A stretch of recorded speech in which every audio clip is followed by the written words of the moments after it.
Chapter 18. They had a very pleasant walk, with a great deal of sitting down in warm, thyme-fragrant corners, and if anything could have helped Rose to recover from the bitter disappointment of the morning, it would have been the company and conversation of Mr. Briggs. He did help her to recover, and the same process took place as that which Lottie had undergone with her husband, and the more Mr. Briggs thought Rose charming, the more charming she became. Briggs was a man incapable of concealment, who never lost time if he could help it. They had not got to the end of the headland where the lighthouse is. Briggs asked her to show him the lighthouse, because the path to it, he knew, was wide enough for two to walk abreast and fairly level, before he had told her of the impression she had made on him in London.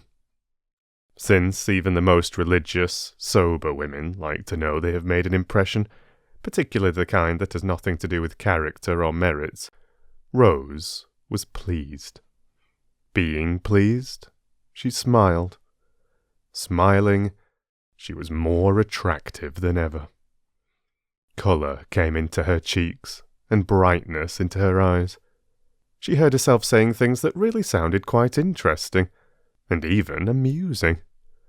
If Frederick were listening now, she thought, perhaps he would see that she couldn't after all be such a hopeless bore, for here was a man, nice-looking, young, and surely clever.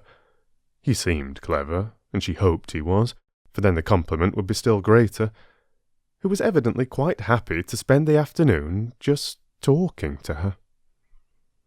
And indeed, Mr. Briggs seemed very much interested.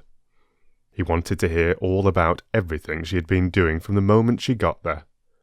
He asked her if she had seen this, that, and the other in the house, what she liked best, which room she had, if she were comfortable, if Francesca was behaving, if Domenico took care of her, and whether she didn't enjoy using the yellow sitting room, the one that got all the sun and looked towards Genoa. Rose was ashamed how little she had noticed in the house, and how few of the things he spoke of as curious or beautiful in it she had even seen. Swamped in thoughts of Frederick, she appeared to have lived in San Salvatore blindly, and more than half the time had gone. And what had been the good of it? She might just as well have been sitting hankering on Hampstead Heath. No, she mightn't. Through all her hankerings she had been conscious that she was at least in the very heart of beauty, and indeed it was this beauty, this longing to share it, that had first started her off hankering. Mr. Briggs, however, was too much alive for her to be able to spare any attention at this moment for Frederick, and she praised the servants in answer to his questions, and praised the yellow sitting-room without telling him she had only been in it once, and then was ignominiously ejected. And she told him she knew hardly anything about art and curiosities, but thought perhaps if somebody would tell her about them she would know more. And she said she had spent every day since her arrival out of doors, because out of doors there was so very wonderful, and different from anything she had ever seen. Briggs walked by her side along his paths, that were yet so happily for the moment her paths, and felt all the innocent glows of family life. He was an orphan and an only child, and had a warm, domestic disposition. He would have adored a sister and spoilt a mother, and was beginning at this time to think of marrying. For though he had been very happy with his various loves, each of whom, contrary to the usual experience, turned ultimately into his devoted friend, he was fond of children, and thought he had perhaps now got to the age of settling, if he did not wish to be too old by the time his eldest son was 20. San Salvatore had latterly seemed a little forlorn. He fancied it echoed when he walked about it. He had felt lonely there. So lonely that he'd preferred this year to miss out a spring and let it. It wanted a wife in it. It wanted that final touch of warmth and beauty, for he never thought of his wife except in terms of warmth and beauty. She would of course be beautiful and kind. It amused him how much in love with this vague wife he was already. At such a rate was he making friends with the lady with the sweet name as he walked along the path towards the lighthouse, that he was sure presently he would be telling her everything about himself, and his past doings, and his future hopes, and the thought of such a swiftly developing confidence made him laugh. "Why are you laughing?" she asked, looking at him and smiling. "It's so like coming home," he said. "But it is coming home for you to come here. I mean, really like coming home. To one's family. I never had a family. I'm an orphan." "Oh, are you?" said Rose, with the proper sympathy. "I hope you've not been one very long. No, I mean I hope you have been one very long. No, I don't know what I mean, except that I'm sorry." He laughed again. "Oh, I'm used to it. I haven't anybody. No sisters or brothers." "Then you're an only child," she observed intelligently. "Yes, and there's something about you that's exactly my idea of a family." She was amused. "So cozy," he said, looking at her and searching for a word. "You wouldn't think so if you saw my house in Hampstead," she said, a vision of that austere and hard-seated dwelling presenting itself to her mind, with nothing soft in it except the shunned and neglected Dewberry sofa. No wonder, she thought, for a moment clear-brained, that Frederick avoided it. There was nothing cosy about his family. "I don't believe any place you lived in could be anything but exactly like you," he said. "You're not going to pretend San Salvatore is like me." "Indeed I do pretend it. Surely you admit that it is beautiful." He said several things like that. She enjoyed her walk. She could not recollect any walk so pleasant since her courting days. She came back to tea, bringing Mr. Briggs, and looking quite different, Mr. Wilkins noticed, from what she had looked till then. Trouble here, thought Mr. Wilkins, mentally rubbing his professional hands. He could see himself being called in presently to advise. On the one hand there was Arbuthnot, on the other hand here was Briggs. Trouble brewing. Trouble sooner or later. But why had Briggs's telegram acted on the lady like a blow? If she had turned pale from excess of joy, then trouble was nearer than he had supposed. She was not pale now. She was more like her name than he had yet seen her. Well, he was the man for trouble. He regretted, of course, that people should get into it, but being in, he was their man. And Mr. Wilkins, invigorated by these thoughts, his career being very precious to him, proceeded to assist in doing the honours to Mr. Briggs, both in his quality of sharer in the temporary ownership of San Salvatore and of probable helper out of difficulties, with great hospitality, and pointed out the various features of the place to him, and led him to the parapet, and showed him Mezzago across the bay. Mrs. Fisher, too, was gracious. This was this young man's house. He was a man of property. She liked property, and she liked men of property. Also, there seemed a peculiar merit in being a man of property so young. Inheritance, of course, and inheritance was more respectable than acquisition. It did indicate fathers, and in an age where most people appeared neither to have them nor to want them, she liked this too. Accordingly, it was a pleasant meal, with everybody amiable and pleased. Briggs thought Mrs. Fisher a dear old lady, and showed he thought so. And again the magic worked. and she became a dear old lady. She developed benignity with him, and a kind of benignity which was almost playful. Actually, before tea was over, including in some observation, she made him the words, "My dear boy." Strange words in Mrs. Fisher's mouth. It is doubtful whether in her life she had used them before. Rose was astonished. How nice people really were. When would she leave off making mistakes about them?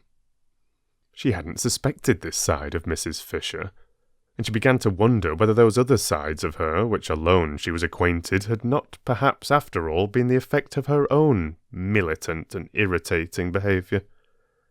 Probably they were. How horrid, then, she must have been. She felt very penitent when she saw Mrs. Fisher, beneath her eyes, blossoming out into real amiability the moment someone came along who was charming to her, and she could have sunk into the ground with shame when Mrs. Fisher presently laughed, and she realized by the shock it gave her that the sound was entirely new. Not once before had she, or anyone else there, heard Mrs. Fisher laugh.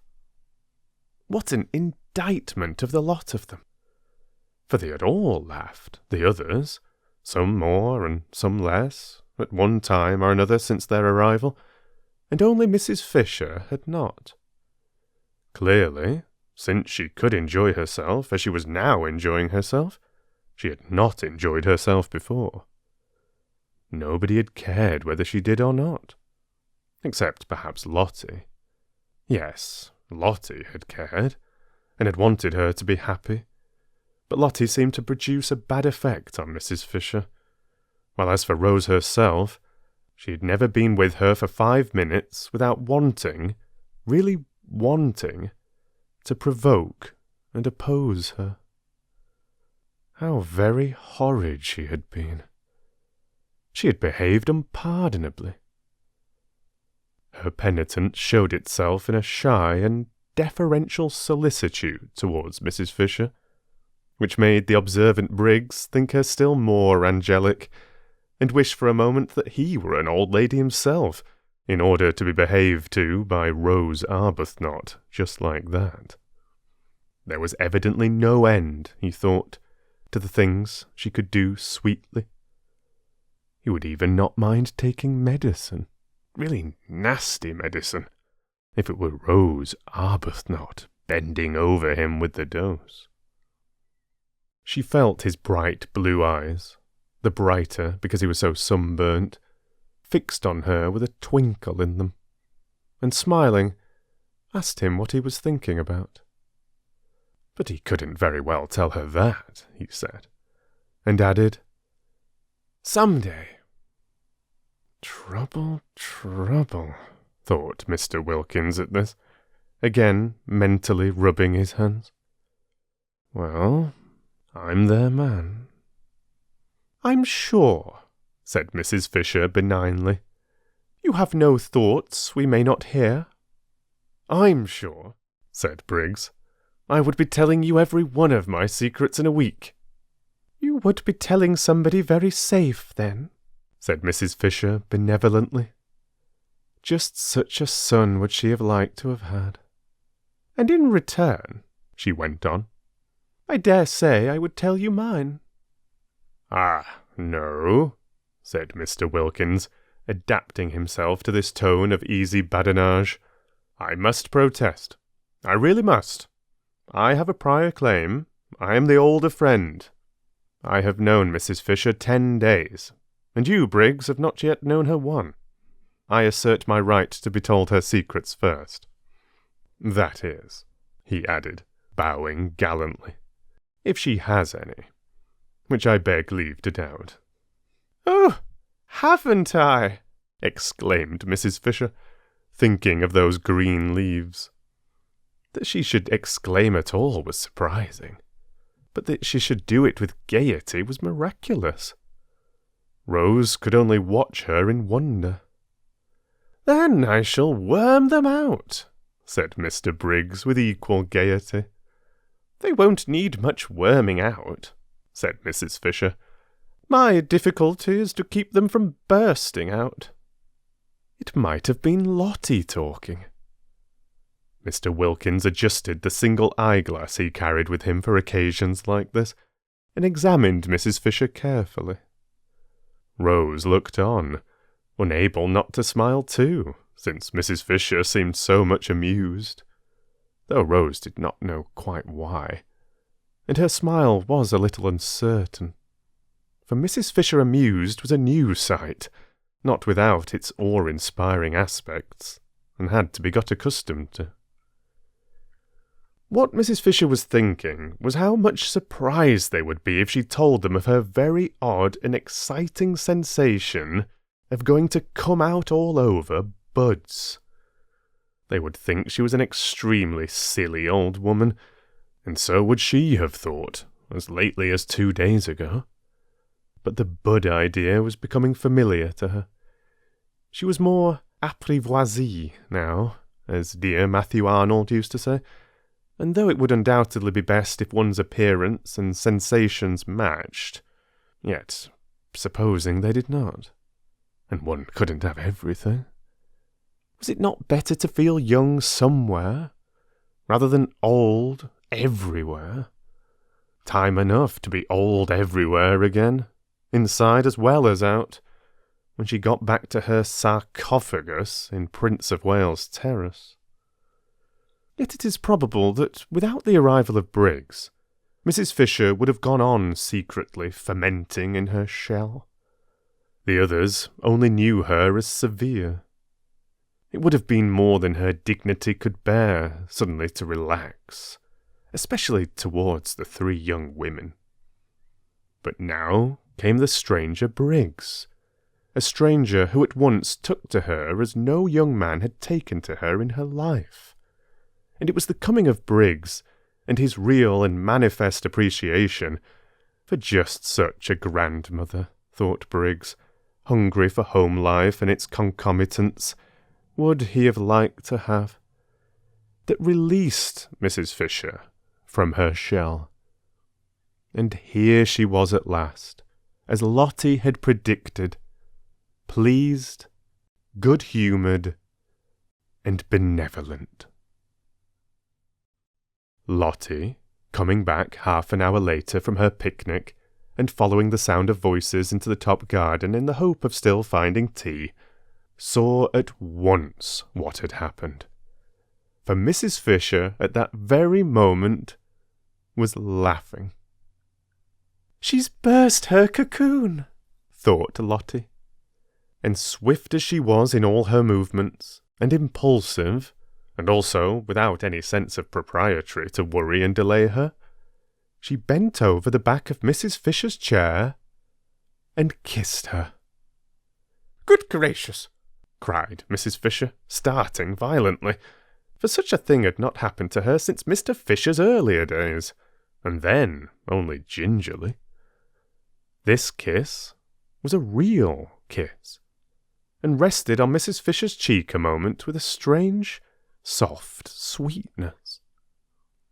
When she saw whose it was, a deep flush spread over her face. Mrs. Wilkins kissing her, and the kiss feeling so affectionate. Even if she had wanted to, she could not, in the presence of the appreciative Mr. Briggs, resume her cast-off severity and begin rebuking again. But she did not want to. Was it possible Mrs. Wilkins liked her?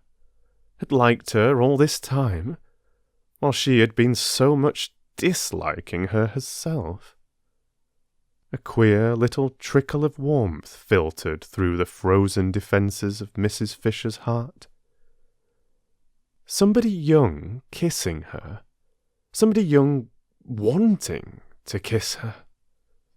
Very much flushed, she watched the strange creature, apparently quite unconscious she had done anything extraordinary, shaking hands with Mr. Briggs, on her husband's introducing him, and immediately embarking on the friendliest conversation with him, exactly as if she had known him all her life.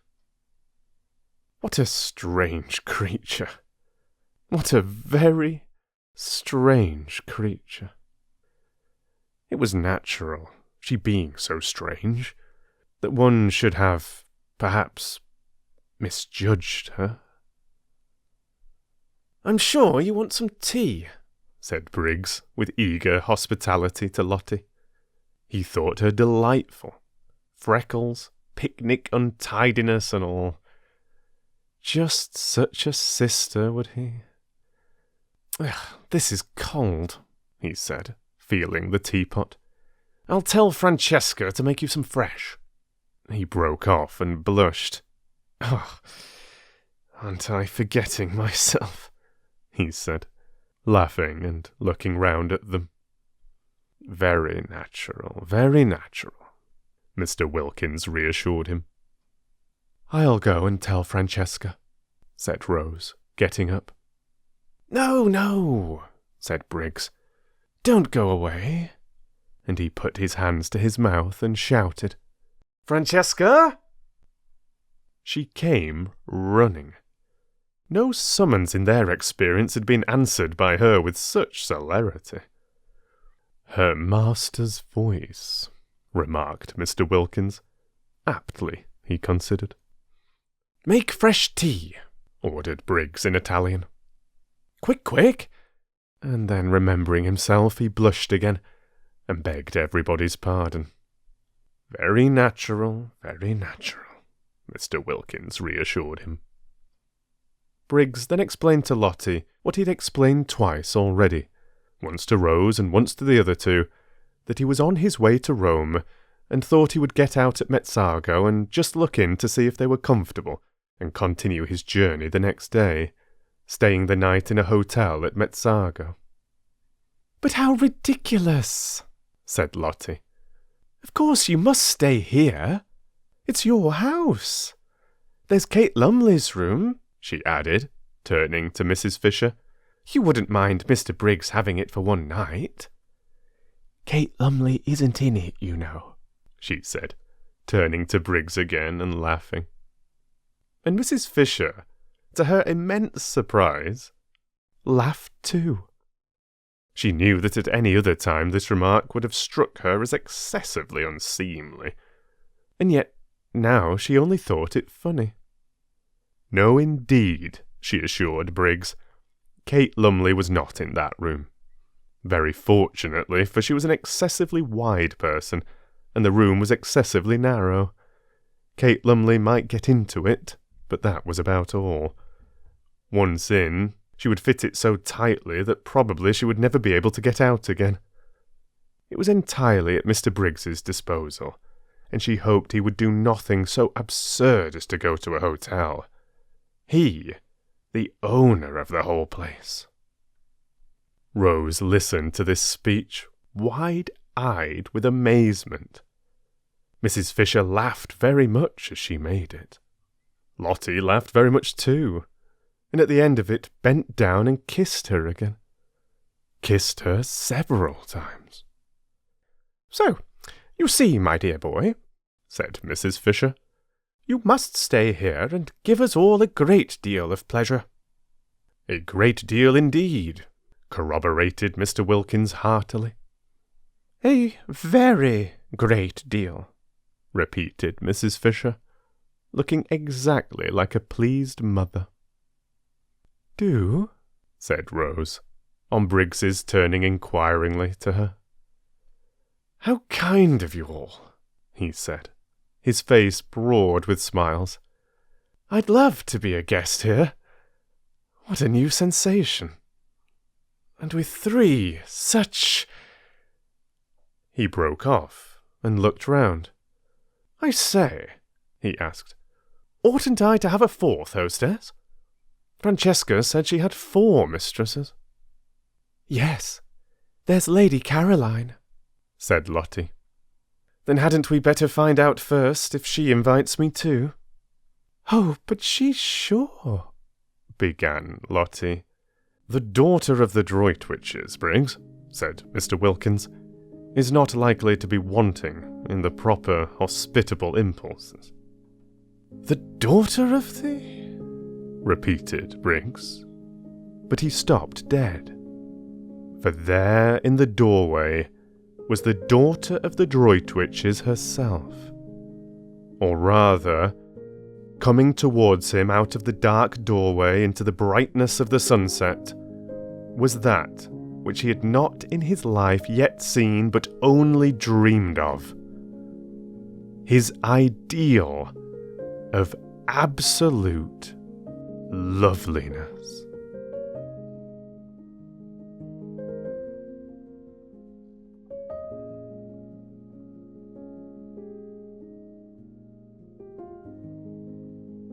Chapter 19.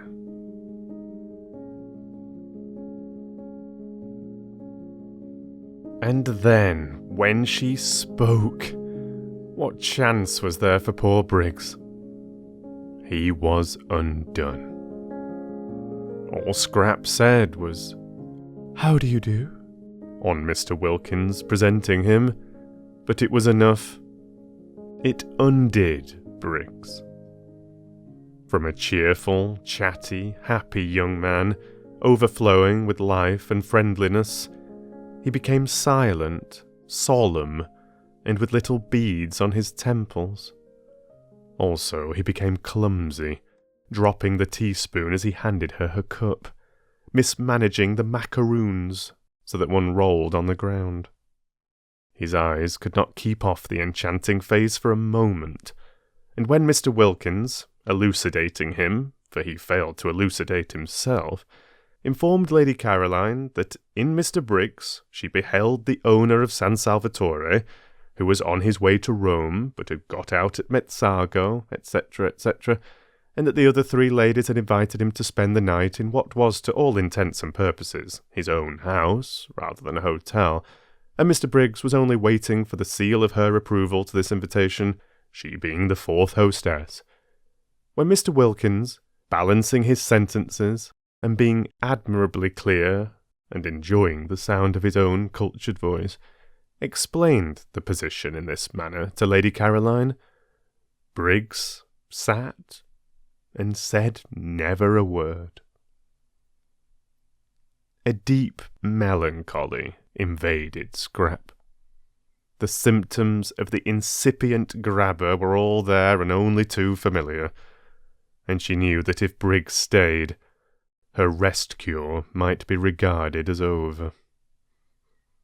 Then Kate Lumley occurred to her. She caught at Kate as at a straw. "It would have been delightful," she said, faintly smiling at Briggs. She could not in decency not smile, at least a little, but even a little betrayed the dimple, and Briggs's eyes became more fixed than ever. "I'm only wondering if there is room." "Yes, there is," said Lottie. "There's Kate Lumley's room." "I thought," said Scrap to Mrs. Fisher, and it seemed to Briggs that he had never heard music till now, "your friend was expected immediately." "Oh, no," said Mrs. Fisher, with an odd placidness, Scrap thought. "Miss Lumley," said Mr. Wilkins. "Or should I," he inquired of Mrs. Fisher, "say Mrs.?" "Nobody has ever married Kate," said Mrs. Fisher complacently. "Quite so. Miss Lumley does not arrive today in any case, Lady Caroline, and Mr. Briggs has, unfortunately, if I may say so, to continue his journey tomorrow, so that his staying would in no way interfere with Miss Lumley's possible movements." "Then of course I join in the invitation," said Scrap, with what was to Briggs the most divine cordiality. He stammered something, flushing scarlet, and Scrap thought, "Oh," and turned her head away. But that merely made Briggs acquainted with her profile, and if there existed anything more lovely than Scrap's full face, it was her profile. Well, it was only for this one afternoon and evening. He would leave, no doubt, the first thing in the morning. It took hours to get to Rome. Awful if he hung on till the night train. She had a feeling that the principal express to Rome passed through at night. Why hadn't that woman Kate Lumley arrived yet? She'd forgotten all about her, but now she remembered she was to have been invited a fortnight ago. What had become of her? This man, once let in, would come and see her in London, would haunt the places she was likely to go. He had the makings, her experienced eye could see, of a passionately persistent grabber. If, thought Mr. Wilkins, observing Briggs's face and sudden silence, any understanding existed between this young fellow and Mrs. Arbuthnot, there is now going to be trouble. Trouble of a different nature from the kind I feared, in which Arbuthnot would have played a leading part, in fact the part of petitioner, but trouble that may need help and advice none the less for its not being publicly scandalous. Briggs, impelled by his passions and her beauty, will aspire to the daughter of the Droitwiches. She, naturally and properly, will repel him. Mrs. Arbuthnot, left in the cold, will be upset and show it. Arbuthnot, on his arrival, will find his wife in enigmatic tears. Inquiring into their cause, he will be met with an icy reserve. More trouble may then be expected, and in me they will seek and find their adviser.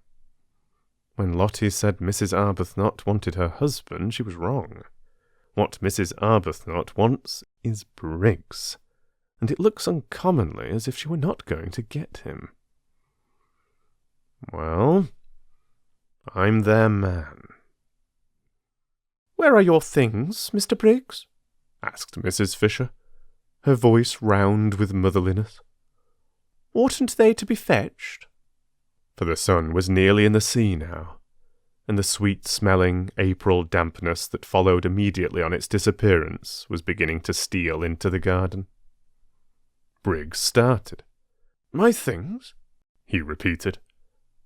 "Oh, yes, I must fetch them. They're in Mezzago. I'll send Domenico. My fly is waiting in the village. He can go back in it. I'll go and tell him." He got up. To whom was he talking? To Mrs. Fisher, ostensibly, yet his eyes were fixed on Scrap, who said nothing and looked at no one. Then, recollecting himself, he stammered, I'm awfully sorry. I keep on forgetting. I'll go down and fetch them myself." "We can easily send Domenico," said Rose, and at her gentle voice he turned his head. Why, there was his friend, the sweet-named lady.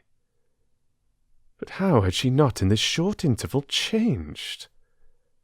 Was it the failing light making her so colourless, so vague-featured, so dim, so much like a ghost? A nice, good ghost, of course, and still with a pretty name, but only a ghost.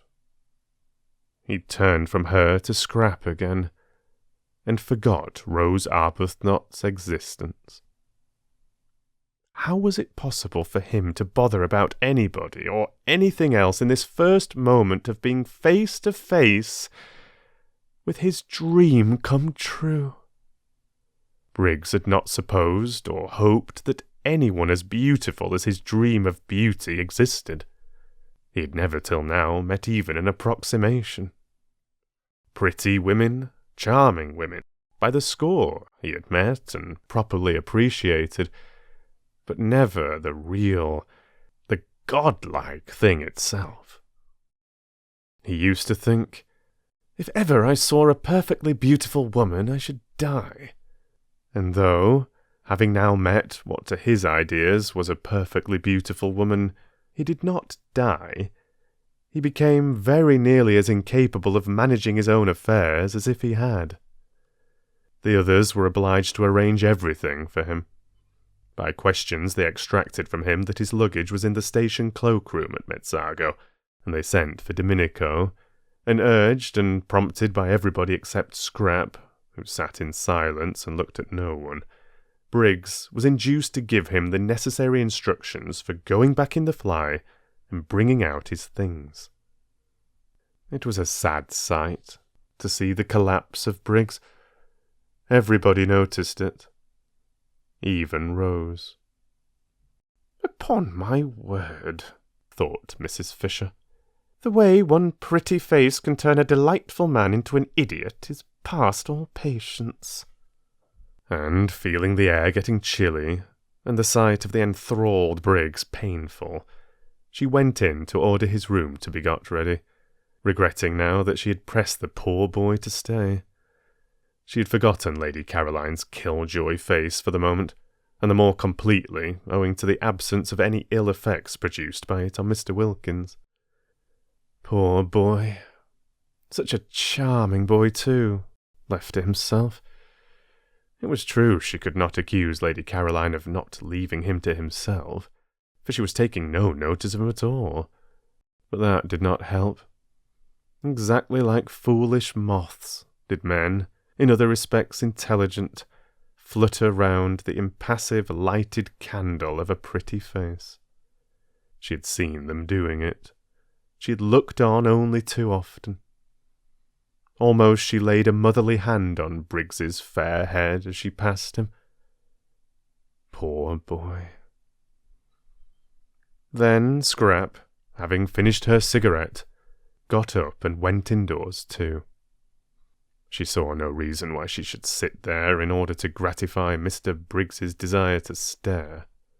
She would have liked to stay out longer, to go to her corner behind the daphne bushes and look at the sunset sky, and watch the lights coming out one by one in the village below, and smell the sweet moistness of the evening. But if she did, Mr. Briggs would certainly follow her. The old familiar tyranny had begun again. Her holiday of peace and liberation was interrupted, perhaps over, for who knew if he would go away, after all, tomorrow? He might leave the house, driven out of it by Kate Lumley, but there was nothing to prevent his taking rooms in the village and coming up every day. This tyranny of one person over another. And she was so miserably constructed that she wouldn't even be able to frown him down without being misunderstood. Scrap, who loved this time of the evening in her corner, felt indignant with Mr. Briggs, who was doing her out of it, and she turned her back on the garden and him, and went towards the house without a look or a word.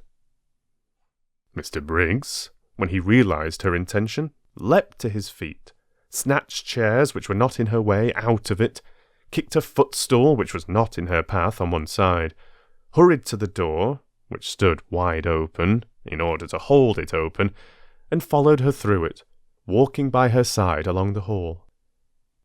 What was to be done with Mr. Briggs?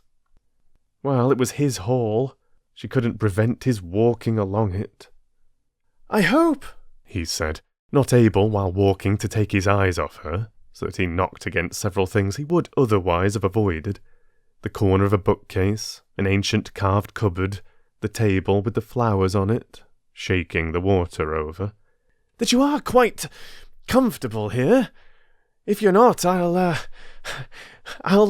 flay them alive."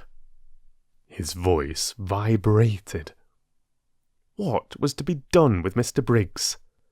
She could, of course, stay in her room the whole time, say she was ill, not appear at dinner. But again, the tyranny of this. "I'm very comfortable indeed," said Scrap. "If I had dreamed you were coming," he began.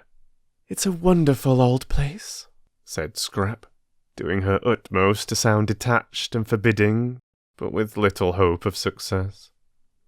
The kitchen was on this floor, and passing its door, which was open a crack, they were observed by the servants, whose thoughts, communicated to each other by looks, may be roughly reproduced by such rude symbols as aha and oh-ho, symbols which represented and included their appreciation of the inevitable, their foreknowledge of the inevitable, and their complete understanding and approval.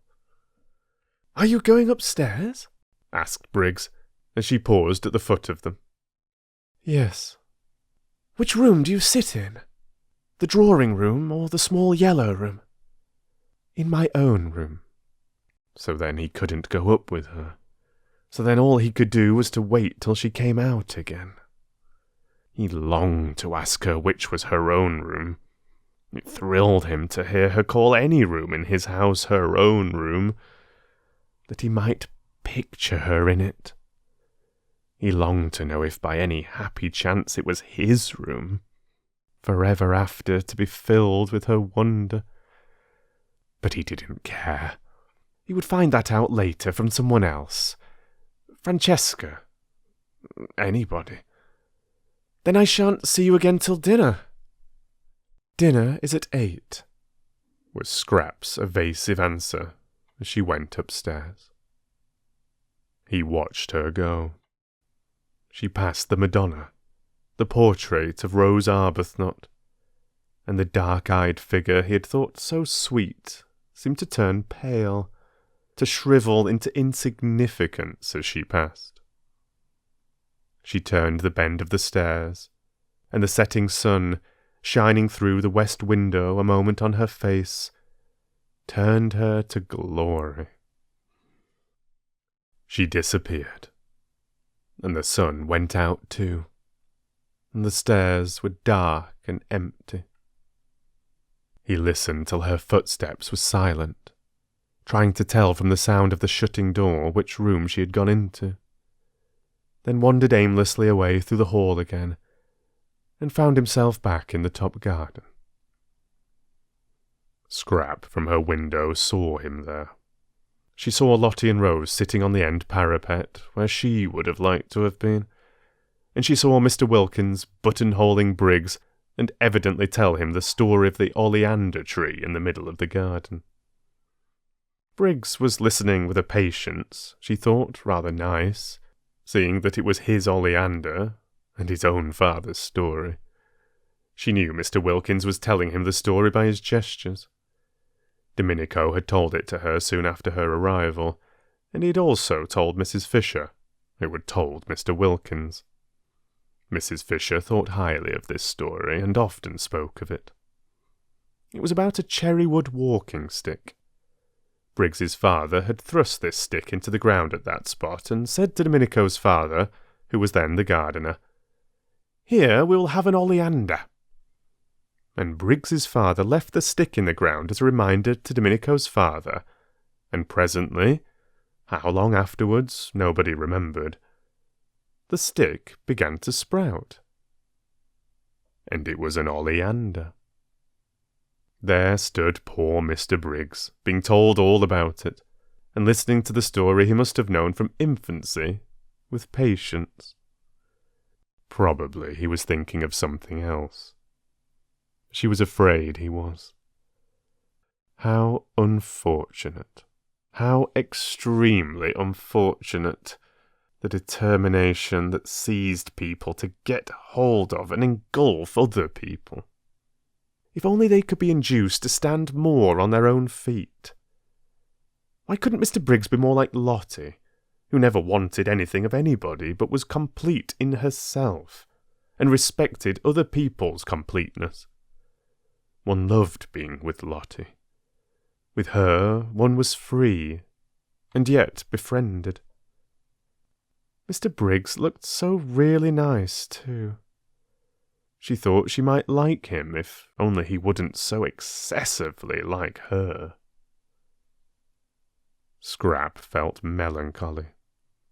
Here she was, shut up in her bedroom, which was stuffy from the afternoon sun that had been pouring into it, instead of out in the cool garden, and all because of Mr. Briggs. Intolerable tyranny, she thought, flaring up.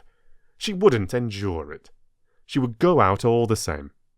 She would run downstairs while Mr. Wilkins, really that man was a treasure, held Mr. Briggs down telling him about the oleander, and get out of the house by the front door and take cover in the shadows of the zigzag path.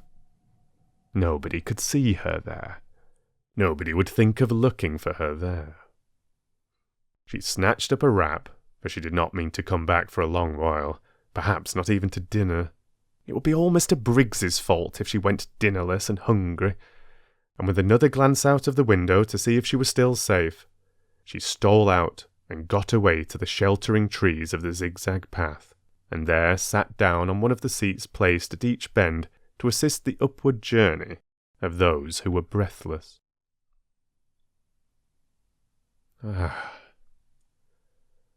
This was lovely, thought Scrap, with a sigh of relief. How cool, how good it smelt. She could see the quiet water of the little harbour through the pine trunks, and the lights coming out in the houses on the other side, and all round her the green dusk was splashed by the rose-pink of the gladioluses in the grass, and the white of the crowding daisies. This was lovely. So still. Nothing moving. Not a leaf, not a stalk. The only sound was a dog barking far away somewhere upon the hills, or when the door of the little restaurant in the piazza below was opened and there was a burst of voices, silenced again immediately by the swinging to of the door. She drew in a deep breath of pleasure. This was... Her deep breath was arrested in the middle. What was that? She leaned forward, listening, her body tense. Footsteps on the zigzag path. Briggs, finding her out. Should she run? No. The footsteps were coming up, not down. Someone from the village. Perhaps Angelo with provisions. She relaxed again. But the steps were not the steps of Angelo, that swift and springy youth. They were slow and considered, and they kept on pausing. Someone who isn't used to hills, thought Scrap. The idea of going back to the house did not occur to her. She was afraid of nothing in life except love. Brigands or murderers as such held no terrors for the daughter of the Droitwichers. She only would have been afraid of them if they left off being brigands and murderers, and began instead to try and make love. The next moment the footsteps turned the corner of her bit of path, and stood still. Getting his wind, thought Scrap, not looking round. Then as he, from the sounds of the steps she took them to belong to a man, did not move, she turned her head, and beheld with astonishment a person she had seen a good deal of lately in London, the well-known writer of amusing memoirs, Mr. Ferdinand Arundel. She stared. Nothing in the way of being followed surprised her any more, but that he should have discovered where she was surprised her. Her mother had promised faithfully to tell no one. "You," she said, feeling betrayed. "Here?" He came up to her and took off his hat. His forehead beneath the hat was wet with the beads of unaccustomed climbing. He looked ashamed and entreating, like a guilty but devoted dog. "You must forgive me," he said. "Lady Droitwich told me where you were, and as I happened to be passing through on my way to Rome, I thought I would get out at Mezzago and just look in and see how you were." "But didn't my mother tell you I was doing a rest cure?" "Yes, she did, and that's why I haven't intruded on you earlier in the day. I thought you would probably sleep all day and wake up about now so as to be fed." "But—" "I know. I've got nothing to say in excuse. I couldn't help myself." This, thought Scrap, comes of mother insisting on having authors to lunch, and me being so much more amiable in appearance than I really am. She had been amiable to Ferdinand Arundel. She liked him. Or rather, she did not dislike him. He seemed a jovial, simple man, and had the eyes of a nice dog. Also, though it was evident that he admired her, he had not in London grabbed. There he had merely been a good-natured, harmless person of entertaining conversation, who helped to make luncheons agreeable. Now it appeared that he too was a grabber. Fancy following her out there. Daring to. Nobody else had. Perhaps her mother had given him the address because she considered him so absolutely harmless, and thought he might be useful and see her home. Well, whatever he was, he couldn't possibly give her the trouble an active young man like Mr. Briggs might give her. Mr. Briggs, infatuated, would be reckless, she felt, would stick at nothing, would lose his head publicly. She could imagine Mr. Briggs doing things with rope ladders, and singing all night under her window, being really difficult and uncomfortable. Mr. Arundel hadn't the figure for any kind of recklessness. He'd lived too long and too well. She was sure he couldn't sing and wouldn't want to. He must be at least 40. How many good dinners could not a man have eaten by the time he was 40? And if during that time, instead of taking exercise, he had sat writing books, he would quite naturally acquire the figure Mr. Arundel had in fact acquired. The figure rather for conversation than adventure. Scrap, who had become melancholy at the sight of Briggs, became philosophical at the sight of Arundel. Here he was. She couldn't send him away till after dinner. He must be nourished. This being so, she had better make the best of it, and do that with a good grace which anyhow wasn't to be avoided. Besides, he would be a temporary shelter from Mr. Briggs. She was at least acquainted with Ferdinand Arundel, and could hear news from him of her mother and her friends, and such talk would put up a defensive barrier at dinner between herself and the approaches of the other one. And it was only for one dinner, and he couldn't eat her. She therefore prepared herself for friendliness. "I'm to be fed," she said, ignoring his last remark, "at 8, and you must come up and be fed too. Sit down and get cool, and tell me how everybody is." "May I really dine with you? In these travelling things?" he said, wiping his forehead before sitting down beside her. She was too lovely to be true, he thought. Just to look at her for an hour, just to hear her voice, was enough reward for his journey and his fears. "Of course. I suppose you've left your fly in the village and will be going on from Mezzago by the night train." "Or stay in Mezzago in a hotel and go on tomorrow. But tell me," he said, gazing at the adorable profile, "about yourself. London has been extraordinarily dull and empty. Lady Droitwich said you were here with people she didn't know. I hope they've been kind to you. You look, well, as if your cure had done everything a cure should." "They've been very kind," said Scrap. "I got them out of an advertisement." "An advertisement?" "It's a good way, I find, to get friends. I'm fonder of one of these than I've been of anybody in years." "Really? Who is it?" "You shall guess which of them it is when you see them. Tell me about Mother. When did you see her last? We arranged not to write to each other unless there was something special. I wanted to have a month that was perfectly blank." "And now I've come and interrupted. I can't tell you how ashamed I am, both of having done it and of not having been able to help it." "Oh, but," said Scrap quickly, "they could not have come on a better day, when up there, waiting and watching for her was, She knew the enamoured Briggs. "I'm really very glad indeed to see you. Tell me about Mother."